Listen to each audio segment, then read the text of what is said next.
ನಮಸ್ತೆ ಎಲ್ರಿಗೂ. ಮಂಗಳೂರು ಕಡೆ ಮಾಡುವಂತಹ ಟ್ರೆಡಿಷ್ನಲ್ ಆಗಿ ಮಾಡುವಂತಹ ಒಂದು ಸೂಪರ್ ಆಗಿರುವಂತಹ ನುಗ್ಗೆಕಾಯಿ ಮತ್ತು ಬದನೆಕಾಯಿಯ ಕೊದ್ದೆಲ್ ಅಂತ ಅಂತೀವಿ, ಅಂದರೆ ಸಾಂಬಾರನ್ನು ತುಂಬಾ ರುಚಿಯಾಗಿ ಸುಲಭವಾಗಿ ಯಾವ ಥರ ಮಾಡ್ಬೋದು ಅನ್ನೋದನ್ನು ಇವತ್ತಿನ ವಿಡಿಯೋದಲ್ಲಿ ಹೇಳ್ಕೊಡ್ತಾ ಇದ್ದೇನೆ. ಮಿಸ್ ಮಾಡದೆ ಪೂರ್ತಿಯಾಗಿ ನೋಡಿ. ಸರಿ, ಹಾಗಾದರೆ ಈ ವಿಶೇಷವಾಗಿರುವಂಥ ರೆಸಿಪಿನ ಹೇಗೆ ಮಾಡೋದು ಅನ್ನೋದನ್ನು ನೋಡ್ಕೊಂಬರೋಣ. ಇದನ್ನ ಮಾಡಲಿಕ್ಕೆ ನಾನೊಂದು 3 ನುಗ್ಗೆಕಾಯಿಯನ್ನು ತೊಳೆದು ಸಿಪ್ಪೆ ತಗೊಂಡಿಟ್ಕೊಂಡಿದ್ದೇನೆ. ಒಂದು ಟೊಮೆಟೊ ಹಣ್ಣು ಕೂಡ ಹಾಕೊತಾ ಇದ್ದೇನೆ. ಹಾಗೆ 3 ಬದನೆಕಾಯಿಯನ್ನು ಕಟ್ ಮಾಡಿ ಒಂದು 10 ನಿಮಿಷ ನೀರಲ್ಲಿ ಹಾಕಿಟ್ಟಿದ್ದೇನೆ.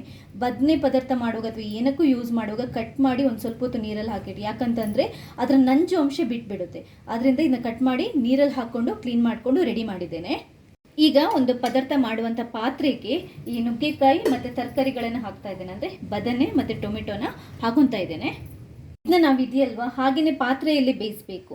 ಕುಕ್ಕರಲ್ಲಿ ಬೇಯಿಸಿದರೆ ಅದು ಫುಲ್ ನುಗ್ಗೆಕಾಯಿ ಎಲ್ಲ ಅಂದರೆ ತುಂಬ ಬೆಂದು ಹೋಗುತ್ತೆ, ಏನು ತಿನ್ನಕ್ಕೆ ಸಿಗಲ್ಲ. ಸ್ವಲ್ಪ ನೀರನ್ನು ಹಾಕೊತಾ ಇದ್ದೇನೆ ಬೇಯಲಿಕ್ಕೆ ಇಡುವಾಗ ಕೂಡ ಅಷ್ಟೇ ಜಾಸ್ತಿ ನೀರನ್ನು ಹಾಕೋಬಾರ್ದು. ಜಾಸ್ತಿ ನೀರು ಹಾಕೊಂಡ್ರೆ ತರಕಾರಿದು ಸತ್ವ ಎಲ್ಲ ಇದೆಯಲ್ವ ಹೋಗುತ್ತೆ, ಆಮೇಲೆ ನಮಗೆ ತುಂಬ ತೆಳ್ಳಗಾಗ್ಬಿಡುತ್ತೆ, ಮತ್ತು ನೀರನ್ನು ಚೆಲ್ಲಕ್ಕೂ ಆಗಲ್ಲ, ಏನು ಮಾಡೋಕ್ಕಾಗಲ್ಲ. ಹಾಗೆಯೇ ಇದಕ್ಕೆ ನೋಡಿ ಹುಣಸೆ ಹಣ್ಣನ್ನು ಸ್ವಲ್ಪ ಹಿಚುಕಿ ಇಟ್ಟಿದ್ದೇನೆ. ಒಂದು ಸ್ವಲ್ಪ ಹುಣಸೆ ಹಣ್ಣಿನ ಜ್ಯೂಸನ್ನು ಕೂಡ ಹಾಕೋಬೇಕು. ಒಂದು ಅರ್ಧ ಸ್ಪೂನಷ್ಟು ಉಪ್ಪನ್ನು ಹಾಕೊತಾ ಇದ್ದೇನೆ. ಬದನೆಕಾಯಿ ಬೇಯಲಿಕ್ಕೆ ಇಡುವಾಗ ಸ್ವಲ್ಪ ಅರಿಶಿನ ಪುಡಿ ಕೂಡ ಹಾಕಬೇಕು, ಯಾಕಂತಂದರೆ ನಂಜಿಗೆ ಒಳ್ಳೆಯದು ಅಂತಾರೆ. ಒಂದು ತುಂಡು ಬೆಲ್ಲ ಹಾಕ್ತಾ ಇದ್ದೇನೆ. ಈ ಕೊದ್ದೆಲನ್ನು ನಮ್ಮ ಕಡೆ ಯೂಶ್ವಲಿ ಒಂದು ಸ್ವಲ್ಪ ಸಿಹಿ ಹುಳಿ ಥರ ಮಾಡ್ತಾರೆ, ತುಂಬಾ ಚೆನ್ನಾಗಿರುತ್ತೆ. ಸೊ ಒಂದು ತುಂಡು ಬೆಲ್ಲ ಕೂಡ ಹಾಕೊತಾ ಇದ್ದೇನೆ. ಬೆಲ್ಲ ಬೇಡ ಅಂತಂದರೆ ಸ್ಕಿಪ್ ಮಾಡ್ಬೋದು. ಮುಚ್ಚಳನ ಮುಚ್ಚಿಟ್ಬಿಟ್ಟು ಇದನ್ನ ಬೇಯಲಿಕ್ಕೆ ಇಡ್ತಾ ಇದ್ದೇನೆ. ಸ್ಟವ್ ಮೇಲೆ ಚೆನ್ನಾಗಿ ಬೇಯಲಿದು ಉರಿಯನ್ನು ಹೈ ಫ್ಲೇಮಲ್ಲಿ ಇಟ್ಬಿಟ್ಟು ಒಂದು 4 ರಿಂದ 5 ನಿಮಿಷದೊಳಗಡೆ ಇಟ್ಟರೆ ಬೇಯುತ್ತೆ. ಈಗ ನಾವೊಂದು ಮಸಾಲನ ರೆಡಿ ಮಾಡ್ಕೋಬೇಕು. ಅದಕ್ಕೆ ಕೆಲವೊಂದು ಇಂಗ್ರೀಡಿಯೆಂಟ್ಸನ್ನು ನಾವು ಫಸ್ಟ್ ಹುರಿದ್ಕೋಬೇಕು. ಸ್ಟವ್ ಮೇಲೆ ಬಾಣಲೆನ ಇಟ್ಬಿಟ್ಟು 1 ಟೇಬಲ್ ಸ್ಪೂನಷ್ಟು ಕುಕ್ಕಿಂಗ್ ಆಯಿಲನ್ನು ಹಾಕೊತಾ ಇದ್ದೇನೆ. ನಾನು ಕೋಕೋನಟ್ ಆಯಿಲನ್ನು ಯೂಸ್ ಮಾಡ್ತಾ ಇದ್ದೇನೆ. ಆ್ಯಕ್ಚುಲಾಗಿ ಮಂಗಳೂರಲ್ಲಿ ನಾವು ಕೋಕೋನಟ್ ಆಯಿಲನ್ನು ಅಡುಗೆಗೆ ಕೂಡ ಯೂಸ್ ಮಾಡ್ತೀವಿ. ಹೆಲ್ತಿಗೆ ತುಂಬಾ ಒಳ್ಳೆಯದು. ನಮಗೆ ಈ ಕೊದ್ದೆಲ್ ಸಾಂಬಾರ್ದೆಲ್ಲ ಫ್ಲೇವರ್ ಕೂಡ ತುಂಬ ಚೆನ್ನಾಗಿ ಬರುತ್ತೆ. ಇದಕ್ಕೆ ನೋಡಿ ಅರ್ಧ ಈರುಳ್ಳಿ, ಸ್ವಲ್ಪ ಕರಿಬೇವು, ಆಮೇಲೆ ಒಂದು 5-6 ಎಸಳು ಬೆಳ್ಳುಳ್ಳಿ, ಇಷ್ಟನ್ನು ಜಜ್ಜಿಬಿಟ್ಟು ಹಾಕೊತಾ ಇದ್ದೇನೆ. ಬೆಳ್ಳುಳ್ಳಿನ ನಾನು ಒಂದು ಸ್ವಲ್ಪ ಲೈಟಾಗಿ ಇದನ್ನ ಹುರಿದುಕೊಂಡ್ರೆ ಆಯ್ತು, ಏನು ಪೂರ್ತಿಯಾಗಿ ಹುರಿದುಕೊಳ್ಳುವ ಅವಶ್ಯಕತೆ ಇಲ್ಲ, ಜಸ್ಟ್ ಹಸಿ ಹೋಗಲಿಕ್ಕೆ. ಇವಾಗ ಇದಕ್ಕೆ 1.5 ಟೇಬಲ್ ಸ್ಪೂನಷ್ಟು ಕೊತ್ತಂಬರಿ ಬೀಜ, ಅರ್ಧ ಟೇಬಲ್ ಸ್ಪೂನಷ್ಟು ಜೀರಿಗೆ, ಸ್ವಲ್ಪ ಮೆಂತೆ, 1/4 ಟೇಬಲ್ ಸ್ಪೂನಷ್ಟು ಸಾಸಿವೆ, 1/4 ಟೇಬಲ್ ಸ್ಪೂನಷ್ಟು ಓಂಕಾಳು ಕೆಲವರು ಹಾಕ್ತಾರೆ, ಕೆಲವರು ಹಾಕಲ್ಲ. ಆ್ಯಕ್ಚುಲಿ ಓಂಕಾಳು ಅಜೀರ್ಣ ಆದರೆ ಆಮೇಲೆ ಗ್ಯಾಸ್ಟ್ರಿಕ್ ಆ್ಯಸಿಡಿಟಿಗೆ ಎಲ್ಲದೂ ಒಳ್ಳೆಯದು. ಇದು ನನಗೆ ನನ್ನ ಅಜ್ಜಿ ಹೇಳ್ಕೊಟ್ಟಿರೋದು. ಅಜ್ಜಿ ಯೂಶ್ವಲ್ ಆಗಿ ಇದೇ ಥರ ಮಾಡ್ತಾಯಿದ್ರು, ಆದ್ದರಿಂದ ನಾನು ಯೂಶ್ವಲ್ ಆಗಿ ಓಂಕಾಳನ್ನು ಎಲ್ಲದಕ್ಕೂ ಹಾಕ್ತೀನಿ.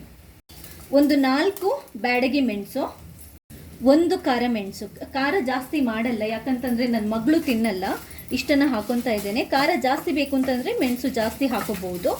ಇದನ್ನ ಹಾಕ್ಕೊಂಡು ಒಂದು ಸ್ವಲ್ಪ ಹುರಿದ್ಕೊಳ್ಳಿ. ಎಲ್ಲದರದ್ದು ಹಸಿ ಫ್ಲೇವರ್ ಹೋಗಬೇಕು. ಸ್ವಲ್ಪ 1 ನಿಮಿಷ ಈ ಹಸಿ ಫ್ಲೇವರ್ ಹೋಗೋ ತನಕ ಹುರಿದ್ಕೊಂಡ್ರೆ ಸಾಕು. ಇವಾಗ ಇದಕ್ಕೆ ಇನ್ನೊಂದು ಮೇಯ್ನ್ ಇಂಗ್ರೀಡಿಯೆಂಟ್ ಹಾಕ್ತಾ ಇದ್ದೇನೆ. ಅದೇನು ಅಂತಂದರೆ ಕಾಯಿ ತುರಿ. ಮಂಗಳೂರು ಕಡೆ ಮಾಡುವಂಥ ಸಾಂಬಾರುಗಳಿಗೆ, ಕೊದ್ದೆಲ್ಗಳಿಗೆ ಇದನ್ನ ಹಾಕ್ತಾರೆ.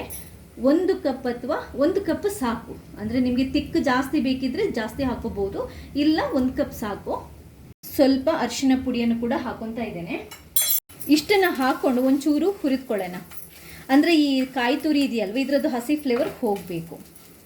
ಸ್ವಲ್ಪ, ತುಂಬ ಬೇಡ, ಜಾಸ್ತಿ ಇಂಗ್ರೀಡಿಯೆಂಟ್ಸ್ಗಳನ್ನೆಲ್ಲ ಜಾಸ್ತಿ ಹುರ್ಕೋಬಾರ್ದು ಅಂತಾರೆ, ಅಂದರೆ ಗ್ಯಾಸ್ಟ್ರಿಕ್ ಆಗುತ್ತೆ ಅಂತ ಹೇಳ್ತಾರೆ. ಆದ್ದರಿಂದ ಮೀಡಿಯಮ್ ಹುರಿದ್ರೆ ಸಾಕು. ತುಂಬ ಹಸಿಯಾಗಿ ಮಾಡೋದಕ್ಕೂ ಕೂಡ ಸರಿ ಬರಲ್ಲ, ಸ್ವಲ್ಪ ಹುರಿದಿದ್ರೆ ಫ್ಲೇವರ್ ಚೆನ್ನಾಗಿ ಬರುತ್ತೆ.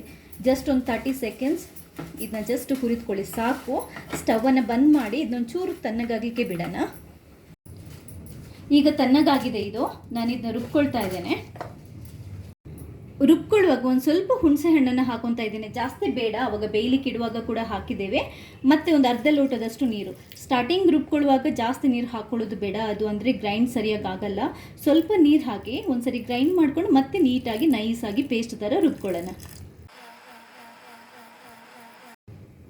ನೋಡಿ ಈ ಥರ ನುಣ್ಣಗೆ ನಾವು ಇದನ್ನ ರುಬ್ಕೋಬೇಕು, ಈ ಥರ ಪೇಸ್ಟ್ ಆಗಬೇಕು. ನೋಡಿ ನುಗ್ಗೆಕಾಯಿ ಮತ್ತು ಈ ಬದನೆ ಇದೆಯಲ್ವ ನೀಟಾಗಿ ಬೆಂದಿದೆ, ನಿಮ್ಗೆ ನೋಡಿದರೆ ಗೊತ್ತಾಗುತ್ತೆ. ತುಂಬ ಜಾಸ್ತಿ ಅದು ಅಂದರೆ ಇದಾಗಿ ಹೋಗೋದು ಬೇಡ, ಸ್ಮ್ಯಾಶ್ ಆಗಿ ಹೋಗೋದು ಬೇಡ, ಇಷ್ಟು ಸಾಕು. ಇದರಲ್ಲಿ ನೀರು ಜಾಸ್ತಿ ಇಲ್ಲ, ಆದ್ದರಿಂದ ನಾನು ತೆಗೀತಿಲ್ಲ. ಒಂದು ವೇಳೆ ನೀವು ಬೇಯಲಿಕ್ಕೆ ತುಂಬ ನೀರಿಟ್ಟಿದ್ರೆ ಅದನ್ನ ತೆಗಿಬೇಕಾಗುತ್ತೆ. ಸೊ ಇವಾಗ ನಾನು ಈ ಮಸಾಲನ ಹಾಕೊತಾ ಇದ್ದೇನೆ. ಬೇಕಿದ್ರೆ ಸ್ವಲ್ಪ ನೀರು ಹಾಕ್ಕೊಂಡು ಅಡ್ಜಸ್ಟ್ ಮಾಡ್ಕೋಬೋದು. ನಿಮಗೆ ಎಷ್ಟು ತೆಳ್ಳಗೆ ಬೇಕೋ ಅಷ್ಟು ತೆಳ್ಳಗೆ ನೋಡಿಕೊಂಡು ಮಿಕ್ಸ್ ಮಾಡ್ಕೊಳ್ಳಿ. ನೋಡಿ, ಈ ಹದಕ್ಕೆ ರೆಡಿ ಮಾಡ್ತಾ ಇದ್ದೇನೆ. ಇಷ್ಟು ಸಾಕು. ಇವಾಗ ಇದು ಚೆನ್ನಾಗಿ ಕುದಿಬೇಕು. ನೀವು ಇವಾಗ ಇದೆಯಲ್ವ, ಇದಕ್ಕೆ ಉಪ್ಪು ಹುಳಿ ಏನಾದರೂ ಬೇಕಿದ್ರೆ ನೋಡ್ಕೊಂಡು ಅಡ್ಜಸ್ಟ್ ಮಾಡ್ಕೊಳ್ಳಿ. ಸ್ವೀಟ್ ಏನಾದರೂ ಬೇಕಿದ್ರೆ ನಾನೊಂದು ಸ್ವಲ್ಪ ಉಪ್ಪು ಹಾಕೊತಾ ಇದ್ದೇನೆ. ರುಚಿಗೆ ನೋಡ್ಕೊಂಡು ಉಪ್ಪು ಹಾಕ್ಕೊಳ್ಳಿ. ಈ ಕೊದ್ದೆಲ್ಲಿ ಹುಳಿ ಸಿಹಿ ಮಾಡ್ತಾ ಇರೋದ್ರಿಂದ ನನಗೊಂದು ಸ್ವಲ್ಪ ಸ್ವೀಟ್ ಕಮ್ಮಿ ಅಂತ ಅನ್ನಿಸ್ತಾ ಇದೆ. ಅದಕ್ಕೊಂಚೂರು ಮತ್ತೆ ಒಂದು ತುಂಡು ಬೆಲ್ಲನ ಹಾಕೊತಾ ಇದ್ದೇನೆ. ಮಿಕ್ಸ್ ಮಾಡಿಕೊಂಡು ಇದು ಚೆನ್ನಾಗಿ ಕುದೀಲಿಕ್ಕೆ ಬಿಡೋಣ. ಅಷ್ಟೊತ್ತಿಗೆ ಒಂದು ಒಗ್ಗರಣೆನ ರೆಡಿ ಮಾಡ್ಕೊಳ್ಳೋಣ. ಒಗ್ಗರಣೆಗೆ ನಾನು ಸಾಸಿವೆ, ಉದ್ದಿನಬೇಳೆ, ಬೆಳ್ಳುಳ್ಳಿ, ಕರಿ ಲೀವ್ಸು ಹಾಗೆಯೇ ಒಣಮೆಣಸಿನ್ಕಾಯಿನ ಹಾಕೊತಾ ಇದ್ದೇನೆ ಕಟ್ ಮಾಡಿಕೊಂಡು. ಇದಕ್ಕೊಂದು ಸ್ವಲ್ಪ ಇಂಗು ಹಾಕಿದರೂ ಕೂಡ ತುಂಬಾ ಚೆನ್ನಾಗಿರುತ್ತೆ ಫ್ಲೇವರ್. ಸಾಸಿವೆ ಸಿಡಿಯೋ ತನಕ ಇದನ್ನ ಹುರಿಸ್ಕೋಬೇಕು ಅಷ್ಟೇ. ಈಗ ಬಂದ್ ಮಾಡ್ತಾ ಇದ್ದೇನೆ. ಸಾಕಿಷ್ಟು ನೋಡಿ, ಸಾಂಬಾರು ಚೆನ್ನಾಗಿ ಕುದೀತಾ ಇದೆ. ಪರ್ಫೆಕ್ಟಾಗಿ ಈ ಕೊದ್ದೆಲ್ ಅಂತೀವಲ್ವ, ಅದು ರೆಡಿ ಆಗಿದೆ. ಸ್ಟವನ್ನು ಬಂದ್ ಮಾಡ್ತಾ ಇದ್ದೇನೆ. ಈಗ ಒಗ್ಗರಣೆನ ಹಾಕೊಳ್ಳೋಣ.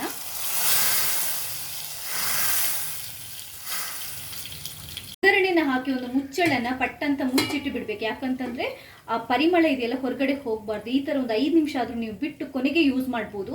ಅವಾಗ ಇಡೀ ಮನೆ ಇದೆಯಲ್ವ ನಿಮ್ಗೆ ಎಷ್ಟು ಘಮ ಅಂತ ಇರುತ್ತೆ ಅಂತಂದ್ರೆ ಬಾಯಲ್ಲಿ ನೀರು ಬರುತ್ತೆ. ಅಷ್ಟು ಸೂಪರ್ ಆಗಿರುತ್ತೆ. ಘಮ ಅನ್ನುವಂಥ ನುಗ್ಗೆಕಾಯಿ ಮತ್ತು ಬದನೆದು ಕೊದ್ದೆಲ್ ಮಂಗಳೂರು ಸ್ಟೈಲಲ್ಲಿ ರೆಡಿ ಆಗಿದೆ ಈ ಸಾಂಬಾರ್. ನೋಡಿದ್ರೇ ತುಂಬ ಖುಷಿ ಆಗುತ್ತೆ. ತಿನ್ನಬೇಕು ಅಂತ ಅನ್ನಿಸ್ತಾ ಇರುತ್ತೆ. ನಿಮಗೆ ವೈಟ್ ರೈಸ್ ಇರ್ಬೋದು ಅಥವಾ ಕುಚ್ಚಲಕ್ಕಿ ಅನ್ನ ಇರುತ್ತೆ ಅಲ್ವಾ, ಎಲ್ಲದಕ್ಕೂ ತುಂಬಾ ಚೆನ್ನಾಗಿರುತ್ತೆ. ಹಾಗೆಯೇ ಇಡ್ಲಿ ತಿಂತೀವಲ್ವ, ಇಡ್ಲಿಗೂ ಕೂಡ ಸಖತ್ತಾಗಿರುತ್ತೆ. ಒಂದ್ಸರಿ ಈ ಡಿಫ್ರೆಂಟ್ ಆಗಿರುವ ಮತ್ತು ತುಂಬಾ ಆರೋಗ್ಯಕರವಾಗಿರುವಂಥ ರೆಸಿಪಿನ ಟ್ರೈ ಮಾಡಿ ಮರೆಯದೆ ನನಗೆ ನಿಮ್ಮ ಫೀಡ್ಬ್ಯಾಕ್ನ ತಿಳಿಸಿ. ಥ್ಯಾಂಕ್ಸ್ ಎಲ್ರಿಗೂ.